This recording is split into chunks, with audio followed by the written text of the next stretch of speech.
Nagawa ng Strong Group Athletics Pilipinas na makamit ang back-to-back championship title ngayong 2025. Tagumpay sila sa pagdepensa sa kanilang corona. Awarding na lamang ang hinihintay natin dahil nakakatiyak tayo na clean up ang gagawin ng Strong Group. Sisiguraduhin nila ang malinis na record dito sa Jones Cup. Magiging 8 ang kanilang panalo at walang talo. Abando ang isa sa player ng Strong Group na kasali sa pool ni Coach Tim Cone sa Gilas at makakasama niya sa ensayo ang mga KBL at Japan B-League boys na nag-iensayo habang hinihintay nila na matapos ang PBA Finals. Solid team ang Strong Group dito sa Jones Cup. Clean up ang kanilang ginawa at ito pa nga ay sa dalawang magkasunod na season. Isa talagang history para sa SGA Pilipinas. Yun nga lang, baka hindi na nga magiging madali ang susunod na season ng Jones Cup para sa Strong Group dahil na rin sa malaki ang chance na babalik ang mga malalakas na teams dito sa Jones Cup. Merong dalawang players sa Strong Group Pilipinas na malaki ang chance na sasali sa PBA draft at ito ay sina Deji Finner at Jason Brickman. Magandang laro ang pinakita ni Deji Finner sa Jones Cup. Malakas at consistent ang laro kaya sigurado na pag-aagawan nito ng mga PBA teams. Mahirap mapigilan si Deji Finner sa opensa at kahit na mapa 3-point area, mid-range at loob ng paint,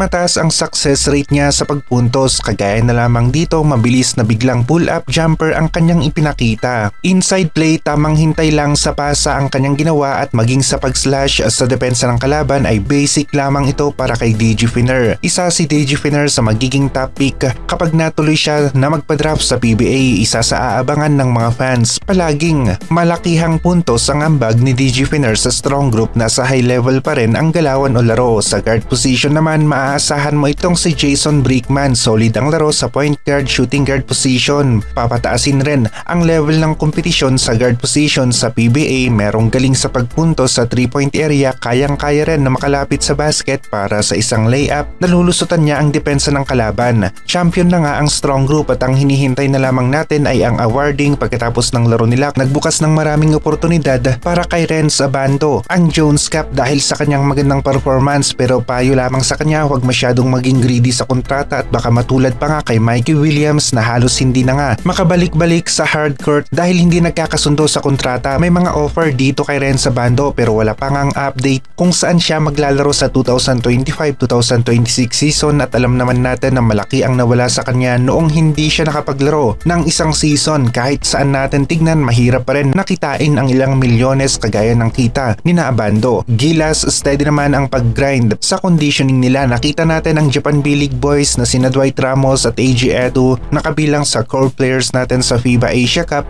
May laban ng Gilas kontra sa malalakas na teams at magkakatalo na lamang sa takbo ng laro sa game day na mismo. Aminado nga ang lahat na kawalan si Kai sa lineup at sistema ni Coach Tim, pero hindi ito nangangahulugan na nawala nga ang kakayahan na manalo ng Gilas. Nandyan pa rin kapag solid na depensa at opensa ang kanilang ipinakita sa FIBA Asia Cup na mismo. Nagawa nga ng Gilas noon na pumalag sa Olympic qualifiers laban sa malalakas na teams noong na-injured si Kai at muntikan pa silang manalo, kaya naman masasabi natin na kaya rin nila na gawin ito ngayon sa FIBA Asia Cup. Mas mabuti sana kung merong isang Kai pero wala na tayong choice. Hindi 100% si Kai, kailangan pa niya ng oras para sa recovery kaya kailangan na magtiwala tayo sa kasalukuyang Gilas lineup natin ngayon.